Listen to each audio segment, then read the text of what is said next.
जी नाजरीन, इस वक्त हमारे साथ वो शख्स मौजूद है जो हमेशा हमने इसका ये बताया कि भाईजान आप हमारे बड़ी भाई हो, आपका मैं इज़्ज़त कर रहा हूँ। सोशल मीडिया इलेक्ट्रॉनिक मीडिया पे आओ, कभी अपना चेहरा दिखाओ।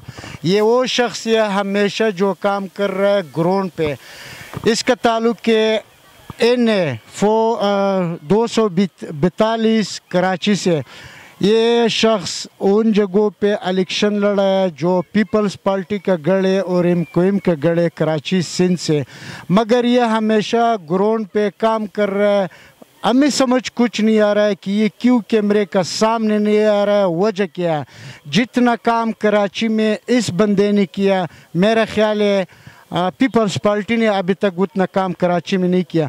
आइए हम इससे गुफ्तगू कर रहे हैं। सबसे पहला आप लोग देख रहे हैं हमारे YouTube चैनल। आइए हम इसके साथ गुफ्तगू कर रहे हैं कराची के हालात पे कि आजकल कराची में जो बिजली का मसला चल रहा है उसके बारे में गुफ्तगू कर रहे हैं। बातें तो बहुत सारा है, आपका साथ शेयर कर रहे हैं। अस्सलाम वालेकुम सर। वालेकुम सलाम, बिस्मिल्लाह रहमान रहीम। बहुत सर क्या आप? करम है अल्लाह का सरवर भाई, बिल्कुल ठीक है। सर काफ़ी अरसे के बाद आपके साथ मेरा मुलाकात हुआ है। बस आप ठीक कह रहे हैं, आपको तो हम देखते रहते हैं और आप हमारे उन दिनों के साथी हैं जब हम शहर शहर और गलियों गलियों में घूमते थे और पाकिस्तान के लिए खान साहब की क़यादत में आवाज़ उठाते थे तब्दीली के लिए। तो उनमें आपका जो किरदार था वो हर जगह हमने आपको देखा है कि चाहे डंडे चल रहे हों, चाहे आंसू गैस चल रहे हो, या कोई जलसा हो, या गर्मी हो, 46 की गर्मी हो या 42 की गर्मी हो, तो उसमें हमने आपको पाया है कि आप अपने फ़राइज़ सर अंजाम देते रहें। और दूसरा आपने सरवर भाई कहा कि कैमरे का सामना, तो आप ठीक कह रहे हैं, मैं कम ही आता हूँ, उसके ऊपर मौका इतने ज़्यादा मौके भी नहीं मिलते, लेकिन मेरी अपनी कोशिश भी अपने हलके में ज़्यादातर वक्त गुजारने की होती है। और जितना मुझे मौका मिलता है, यहाँ सेशन नहीं होता, तो कोशिश यही होती है कि अपने हलके को टाइम दें, अपने लोगों के दरमियान रहें, ये ज़रूर है। सर मैंने चंद अरसा पहला जो कोरोना का पहला हालात ख़राब हो गया, आपने इतना राशन बांटा है, मुझे खुद अंदाज़ा है, लेकिन आपको 1-2 बार मैंने कैमरे के सामने देखा है। ये वजह क्या है, ज़रा आवाम को तो बता दें। बस सरवर भाई, वो भी लोगों की मदद थी। और आप यकीन करें कि मैं इतना कोई लैंडलॉर्ड नहीं हूँ, ना बहुत पैसे वाला आदमी हूँ कि मेरे पास बहुत पैसे हों और मैं कहूँ कि जी मैंने पैसे झोंक दिए और लगा दिए। हाँ, अपनी तरफ से मैंने कुछ किया ज़रूर था। मेरे कुछ दोस्त थे और कुछ ऐसे लोग भी थे जिनको मैं जानता नहीं था, लेकिन किसी न किसी के तवस्सुत से या किसी दोस्त ने कहा कि जी ये काम कर रहे हैं और ये आपको देख के ये चाहते हैं कि आपके ज़रिए आपके हलके में ये भी किसी की मदद करें। तो ऐसे भी लोगों ने मदद की कि जिन्होंने हमें देखा या सुना कि ये लोगों की मदद कर रहे हैं, तो वो ख़ुद आए हमारे पास या किसी के ज़रिए हमें अप्रोच किया, और उसके बाद हमारे हलके में और कराची में उन्होंने राशन में भी मदद की और भी गरीबों की बहुत मदद की, जिसके बाद ये मुमकिन हो सका कि मैं समझता हूँ ज़्यादा तो नहीं था, लेकिन थोड़ा बहुत अपनी हैसियत के मुताबिक जो भी था अपने हलके NA 242 में जो भी मुमकिन था वो मदद हमने की और कोशिश की अल्हम्दुलिल्लाह। सर आपका बहुत शुक्रिया। सबसे पहले मैं आपसे ये सवाल करना है कि आजकल कराची में जो बिजली का हालात चल रहा है, उस कमेटी का आप ख़ुद सरबराह भी है, मेंबर भी है। ये जो और बिल आ रहा है और बिजली नहीं है, इसके बारे में इस कौम को ज़रा आगाह करें, क्या मसला चल रहा है इसमें? बहुत शुक्रिया आपका सरवर भाई कि आपने KE के मुतालिक पूछा, क्योंकि पावर की कमेटी का मैं ख़ुद मेंबर भी हूँ और कराची से मुंतखब हुआ हूँ। कराची जो कि लगभग 2 करोड़ से ऊपर का शहर है, और कराची वो शहर है जो पूरे पाकिस्तान को तकरीबन कोई 70% के करीब जो है वो रेवेन्यू जनरेट करके देता है। और सिंध का शहर कराची जो है वो पूरे सिंध को भी 80% के करीब रेवेन्यू जनरेट करके देता है। लेकिन सिंध के शहर कराची के साथ जो सितम ज़रफ़ी रखी गई है, जो हमेशा के साथ उसके साथ नारवा सलूक हुआ है, वो आज भी ख़त्म होने का नाम नहीं ले रहा है। उसकी वजह यह है कि कई मदर पिदर आज़ाद इदारा हमें लग रहा है, क्योंकि ये गवर्नमेंट जब आई तो कई के साथ जो मुआहदे पहले गवर्नमेंट ने किए थे वो आज तक मंजर आम पर अभी तक नहीं आए, मैंने तो नहीं देखे। और अभी कमेटी के इजलास में हमने ये डिमांड भी की है और मैंने रखी है, बल्कि फ़्लोर पे भी मैंने अपने बजट सेशन के दौरान भी ये बात कही थी कि KE के साथ किए गए एक तो मुआहिदों को सामने लाया जाए कि क्या मुआहिदा किया गया, क्या KE मदर पिदर आज़ाद रहेगा और कराची के लोगों के वसाइल को लूटता रहेगा और इसी तरह अपनी मर्ज़ी के बिलिंग भेजता रहेगा। कराची के बिल पे अगर आप नज़र रखें या कराची के बिजली पे अगर आप नज़र रखें तो ये हाल है कि इन हालात में जब गर्मी 40 से ऊपर चल रही है तो कराची में रोज़ाना की बुनियाद पे 6 घंटों से लेके 12 घंटे तक लोड शेडिंग हो रही है। और ये उन इलाकों में हो रही है जहाँ 100% बिलिंग है, जहाँ पे इनका कहना ये था कि हमने तार बंडल कर दिए हैं, हमने ट्रांसफार्मर लगा दिए हैं। तार बंडल भी इन्होंने वहीं पे ही किए हैं कि उससे पहले जो कि पीतल के तार हुआ करते थे जिसमें बिजली की सप्लाई भी जो है मुनासिब हुआ करती थी, वो उन तारों के मुतालिक तो हम सुनते हैं कि वो 8 अरब रुपए में इन्होंने बेच दिए। और जो दूसरे तार बंडल करने के बाद इन्होंने लगाए हैं वो तमाम तर नाकारा तार लगाए हैं। आए दिन जो है वो फीडर ट्रिप होते हैं, आए दिन जो है वो तार इनके जल जाते हैं। और अगर बारिश हो जाए या कोई तेज़ हवाएं चल जाए तो बस फिर आप समझ लें कि उसमें जो है आए दिन जो है एक बारिश के दौरान जो है 4, 5, 8, 10 ये जो है लाशें उठानी पड़ती है कराची के लोगों को, क्योंकि ना बच्चे पोल को हाथ लगा सकते हैं। मुझे अच्छी तरह याद पड़ता है कि मैं जब छोटा था तो कराची में हम ये पोल पे हाथ मार के एक खेल खेलते थे, तंबा मारा उसको बोलते थे, खंबा मारा ना। तो अब वो पोल को हाथ लगाने से लोग घबराते हैं क्योंकि उनमें जो है ज़िंदगी छीनने वाली बिजली आ गई है, लेकिन लोगों को राहत और सहूलतें फ़राहम करने वाली बिजली कराची से गायब हो गई है। और वहाँ पे यही हाल है कि अगर आप उनके मीटर देखें तो अपनी मर्ज़ी के मीटर, कभी कहते हैं स्मार्ट मीटर लगा दिया, कभी कहते हैं डिजिटल मीटर लगा दिया। हमारे समझ में नहीं आ रहा कि ये मीटर किस किस स्पीड से चलते हैं और कितने कितने उसके अंदर टैक्सीज़ वो लगा के भेजते हैं। और बहुत सी जगहों पे अभी इस दौरान ये जो कोविड-19 चल रहा है, इस दौरान भी अभी ये हुआ है कि मैं आपको दिखा सकता हूँ कि बिजली के बिलों के अंदर, यानी अगर किसी का 80,000 रुपये का बिल है तो उसमें 60-70 हज़ार रुपये का बिल इसलिए आ गया कि वो कहते हैं जी ये हमने तार बंडल किए थे। ओ भाई, आपने तार बंडल किए थे तो उसका फ़ायदा तो आपको है, के ही को है। आप अपनी बिजली जो आपकी ड्रॉप हो रही है या जो ज़ाया हो रही थी आपकी, वो बिजली आप बचा रहे हैं। दूसरी बात यह है कि जो इससे पहले तार लगे हुए थे वो तार आपने क्या हुकूमत पाकिस्तान के हवाले कर दिए?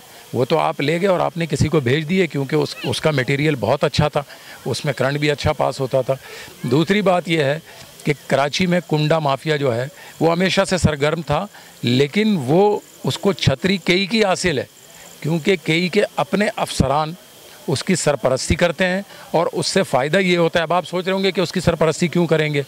उसकी सरपरस्ती इसलिए करते हैं वो कि अगर एक इलाके में कुंडे लगे हुए हैं तो कुंडे के नाम पे वहाँ से बिल तो ले लिया जाता है और वो बिल उनके अपनी जेबों में चला जाता है। उसके बाद होता यह है कि उस इलाके का जितना भी बिल होता है और जो मेन मास्टर मीटर होता है उसमें जितनी बिजली इस्तेमाल हुई होती है वो पूरे इलाके में जो थोड़े बहुत सारिफीन होते हैं, जो बिल देने वाले लोग होते हैं, वो उन पर डिवाइड कर दिया जाता है। वो बिल फिर भी वसूल कर लेते हैं वहाँ से और कुंडे की मद में भी ले लेते हैं उनके नीचे के करते धरते वाले लोग। और जो सारिफीन हैं, जो बिल देने वाले लोग हैं, कराची के आम शहरी हैं, उनसे बिल की सूरत में भी ले लिया जाता है। कभी किसी चीज़ के चार्ज उसमें लगा देते हैं, कभी किसी चीज़ का चार्ज लगा देते हैं। आप हैरान रह जाएंगे कि कराची को अगर आप देखें, वो शहर जो सनती शहर है, वो शहर जो जीता जागता शहर था, वो शहर जो आज फिर अमन का गहवारा बनने जा रहा है अल्लाह के फजलो करम से।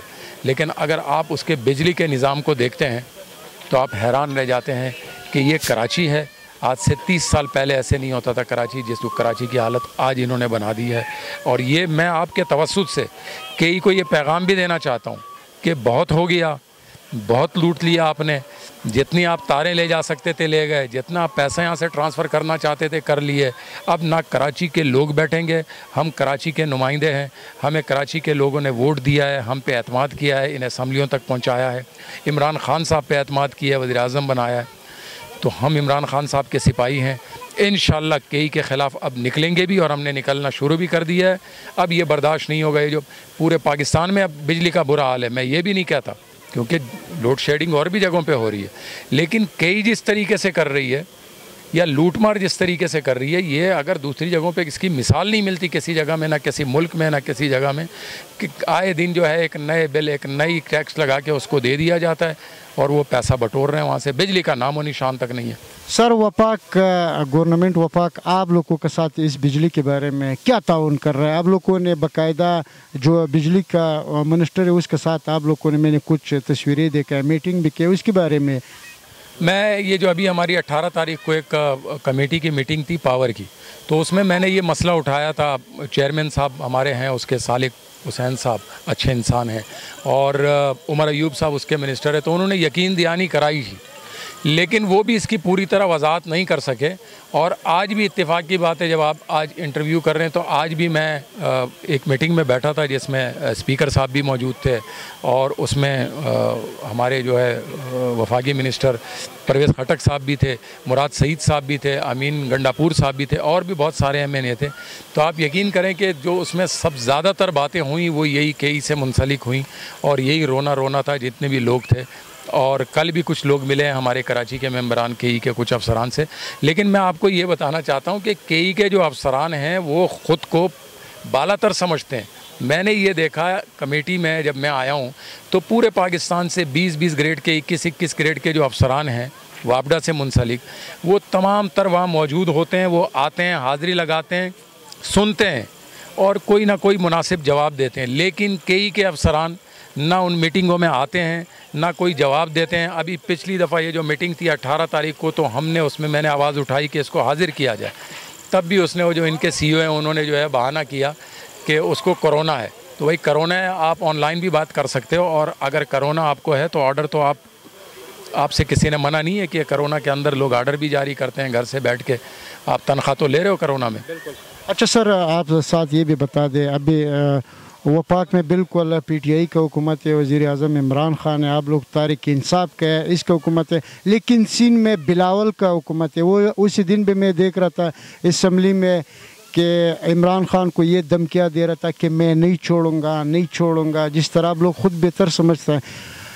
क्या इस बिजली के बारे में जो कराची में आजकल ये हालात चल रहे हैं उसके बारे में बिलावल ने कोई नोटिस नहीं लिया इसके ऊपर? मेरा ख्याल है कि एक तो इमरान खान को जो है ना वो धमकियाँ देना ऐसा है जैसे सूरज को कोई चिराग दिखाए, तो उस पर तो वो पूरा पाकिस्तान इमरान खान साहब का किरदार पाकिस्तान ही पूरी दुनिया जानती है।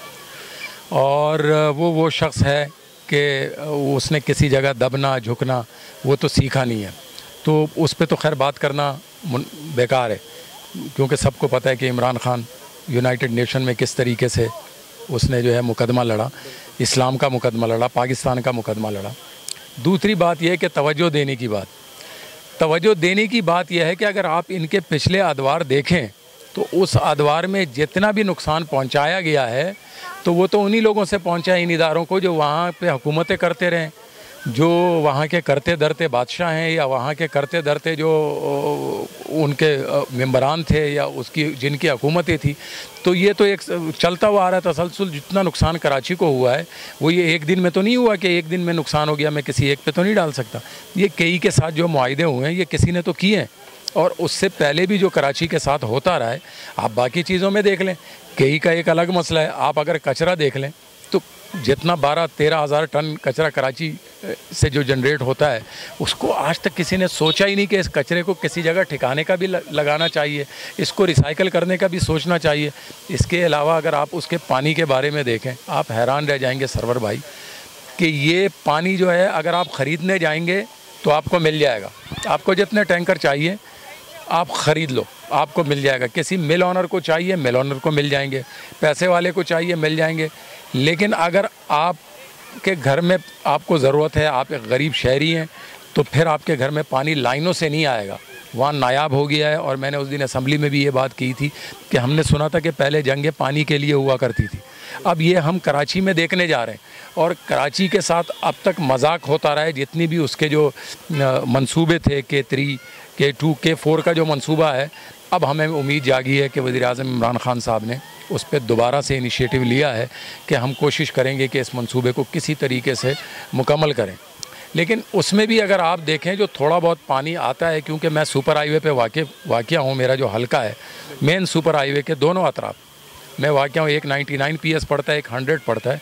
आपको हैरत होगी कि यहाँ से बड़ी बड़ी लाइनें गुजरती हैं और यहाँ के मकामी लोग जो जिस दरिया के समंदर के किनारे रहने के बावजूद और मेन गेटवे पाकिस्तान पे जो रहते हैं लोग, उन लोगों को भी पानी मुयस्सर नहीं है। उसकी वजह यह है कि जो पानी वहाँ से आता है, करली झील की तरफ से आता है या दूसरे एरियों से, वो भी एक बिज़नेस टाइकॉन को रास्ते में भेज दिया है और वो अपनी 30-30 हज़ार एकड़ की ज़मीनों को जो है भैया प्रोजेक्ट को जो है वहाँ पानी आपको मिल जाएगा, उसके सोर्स कोई नहीं बताता कि वो पानी कहाँ से आ रहा है।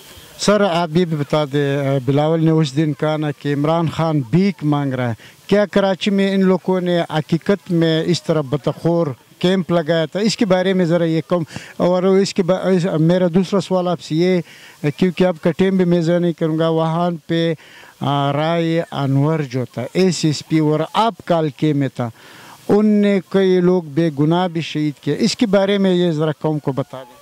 एक तो आप जो कह रहे हैं कि किसी ने बात की कि जी खान साहब ने जो है पैसे जमा करता है, तो ये सारी दुनिया को पता है कि खान साहब पाकिस्तान का सबसे बड़ा फ़ंड रेज़र है, और वो जितना भी फ़ंड रेज़ करता है आज तक उसने अपनी ज़ात के लिए 1 रुपया जमा नहीं किया। जब भी उसने किया या तो शौकत खानम के लिए किया है, या जब भी हुआ है पाकिस्तान में कोई सैलाब या जलजला आया है तो खान साहब ने बढ़ के उसके लिए किया है, या फिर अब ये जो पाकिस्तान के ऊपर बुरा वक्त आ गया, जो आप अभी देख रहे हैं कि लोग कहते हैं कि पाकिस्तान 5,000 अरब रुपए अभी वापस किया है, लोगों के खाए हुए पैसे जो पिछले लोगों ने खाए थे वो पैसे देने के लिए, तो वो तो पाकिस्तान पे कर्ज़ा है। तो पाकिस्तान का कर्ज़ा अगर इमरान खान या उसकी हुकूमत नहीं उतारेगी तो वो ख़ुद नहीं उतरेगा। लिहाजा उसके लिए अगर वो लोग कहते हैं कि उसने चंदा मांगा है, या उस दिन मैंने असम्बली में भी इस पे बात की थी कि किसी ने कहा था कि वो जी एदी साहब के बेटे से चंदा ले लिया, तो एदी साहब पाकिस्तान का वो नाम है जिस पे पूरे पाकिस्तान के लोग एतमाद करते हैं। 85 से तो मैं उसको जानता हूँ, मैं छोटा था स्कूल के ज़माने से, कि उसको चंदा भी देते हैं। पाकिस्तान का हर शख्स बहरहाल रंग और नस्ल और मज़हब और फ़िरके से आज़ाद होकर एदी साहब पे एतमाद करता है और उसको वो चंदा भी देता है। और आप ये, मैं इस पे फ़ख्र ही महसूस करता हूँ अल्हम्दुलिल्लाह कि वो शख्स, उसका बेटा एदी साहब का फैसल एदी, वो मेरे कायद पे एतमाद करता है और उसको चंदा देता है। तो इस पे तो हमें अपने कायद पे फ़ख्र है कि उसने अगर कौम के लिए हाथ फैलाया, कौम के लिए आगे बढ़ा, तो वो दोबारा भी बढ़ेगा और इस पे हमें फ़ख्र है। लेकिन कराची की तारीख़ भी किसी से छुपी हुई नहीं है, क्योंकि कराची में सबको पता है गैंग वॉर किस तरह चलते थे, अमन कमेटियाँ किस तरह चलती थी, भत्ते किस तरह लिए जाते थे। ये कराची की जो मार्केटें हैं, मैं आप कभी कराची आएँ, सैकड़ों के हिसाब से आपके सामने कारोबारी लोग पेश कर सकता हूँ जो आपको बताएंगे कि मैं 10 लाख देता था, मैं 10, जिसकी जितनी हैसियत थी मैं 10 करोड़ देता था। कोई अपने कारोबार पे जा नहीं सकता था, कोई गाड़ी नहीं ख़रीद सकता था, क्योंकि दूसरे दिन उसके घर पे गोलियों के थैले भेज दिए जाते थे। और ये कराची की तारीख़ भी किसी से छुपी हुई नहीं है कि कराची में 24-25 का एवरेज हुआ करता था। वो लंदन में बैठा हुआ एक शख्स, वो खाली यही पूछता था कि कितने मर गए, और वो पार्टनर हुआ करते थे मौजूदा जो सिंध की गवर्नमेंट है। तो ये कौन एक दूसरे के साथ चलाते थे, किस तरह चलते थे। दूसरा आपने पूछा रावण वार का जिक्र, रावण वार की कहानी और हकीकत ये किसी से ढकी छुपी बात नहीं है। और रावण वार वो आदमी है जो ख़ुद बरमला कहता है। अभी एक बीच में मैंने उसका इंटरव्यू सुना था और उसमें उसने कहा था कि हाँ मैंने 400-500 मुकाबले किए हैं, लेकिन हमें तकलीफ़ पहुँचती है, दुख होता है कि 400-500 मुकाबले किए हैं उस शख्स ने, 12-12 लोगों को हाथ बंधे हुए उसने मारा है। और वो भी वो लोग जिनके बारे में वो कहता है कि ये तो या अलकायदा के या तालिबान के या किसी और जो है तंजीम के ट्रेंड कारिंदे थे, उनको वो बंधे हुए हाथ मारता है और उसके बाद उसका बाल तक नहीं गिरता। तो ये सवालिया निशान तो है सिंध गवर्नमेंट के ऊपर, इसलिए सबसे बड़ा निशान है कि वो समझते हैं कि वो हमारा बहादुर बच्चा है। सिंध गवर्नमेंट के ऊपर इसलिए सबसे बड़ा सवालिया निशान है कि एक शख्स 9-10 साल एक ज़िले के सैया और सफ़ेद का मालिक था। एक ज़िला, वो ज़िला जो बलूचिस्तान के इस तरफ भी तकरीबन लगता है और उस तरफ तकरीबन जो है वो दूसरे ज़िलों से लगता है। इस पूरे ज़िले पे वो जब चाहता था, जहाँ चाहता था, जिस तरह चाहता था, वो जो करना चाहता था। और ये वो ज़िला है कि जहाँ मंशियात के गढ़ ये थे, जहाँ शराब, अफ़ीम और ये जो आइस है इनका गढ़ ये था, और इसके अलावा ईरानी पेट्रोल का गढ़ ये इलाका था। और सबसे बड़ी बात यह है कि हर पुलिस का हर मुकाबला दूसरे तीसरे दिन में या हफ्ते में जो 2 मुकाबले 3 करता था, वो यहीं ला के गिराता था। तो ये 2.5 साल हो गए, 2 साल हो गए नकीब शहीद के केस के बाद से, आज तक एक मुकाबला नहीं हुआ। क्या दहशत गर्दों ने मरना छोड़ दिया? दहशत गर्दों ने मरना छोड़ दिया या दहशत गर्द ख़त्म हो गए? दहशत गर्द तो आज भी हैं, मैं ये नहीं कहता कि नहीं है, दहशत गर्दी तो ख़त्म नहीं हुई, स्लीपर सेल तो हर जगह होते हैं। लेकिन बात यह है कि वो एक मखसूस जहन था उसका, एक मखसूस एजेंडे पे काम करता था और वो पाकिस्तान का तशख़्ख़ुस बर्बाद कर रहा था। वो कराची के नौजवानों का तशख़्ख़ुस ख़राब कर रहा था, उनका चेहरा मसख़ करके पेश कर रहा था, जो कराची का असल चेहरा है पढ़े लिखे लोगों का, तालीमी याफ्ता लोगों का, उसको जो है वो नुकसान पहुंचाता था आए दिन जो है, ताकि ना यहाँ कोई कारोबारी सरगर्मी हो सके, ताकि यहाँ ना कोई फैक्ट्री लग सके, और हमेशा जो है वो एक नेगेटिव चेहरा पेश करता था रोज़ाना आए दिन जाली पुलिस मुकाबले के। और आपके तवस्सुत से मैं, अगर मेरी आवाज़ जाती है तो मैं ये अपील भी करता हूँ, दरख्वास्त भी करता हूँ सिंध हाई कोर्ट से और सुप्रीम कोर्ट से ख़ुसूसी तौर पे, और सिंध हाई कोर्ट से, कि जिस तरीके से आपने इस केस की निगरानी की थी, जिस तरीके से सो मोटो से इस केस को उठाया था, खुदारा इस केस पे अपनी नज़र रखें। और जिस तरीके से वो प्रोटोकॉल लेता है, आज़ाद घूमता है, तो मेरी ये भी दरख्वास्त है कि उन लोगों को जिनको बेगुनाह इसने कत्ल किया है, उनकी माँओं को और बहनों को और उनके यतीम बच्चों को बहुत तकलीफ़ इस चीज़ से पहुंचती है जब वो उसको आज़ाद देखते हैं, बग़ैर हथकड़ी के देखते हैं। और फिर और ज़्यादा तकलीफ़ पहुंचती है जब हम बहुत सी जगहों पे देखते हैं कि किसी प्रोफेसर को हथकड़ी लगी हुई है, या किसी कारोबारी शख्सियत को हथकड़ी लगी हुई है, या किसी आलिम को हथकड़ी लगी हुई है, और एक राव अनवार जो कि 444 लोगों का जाली मुकाबलों का मास्टरमाइंड है, और उसने ख़ुद वो मुकाबले किए हैं और एक्सेप्ट करता है, और वो आज़ाद घूमता है और कोई उससे पूछता नहीं। लेकिन आप जब सिंध में होता है, कराची में, कोई प्रोटोकॉल, कोई डर, जिस तरह खान साहब नहीं डर रहा है या आप डर रहे हैं, इसके बारे में मैं इसके बारे में क्या कह सकता हूँ?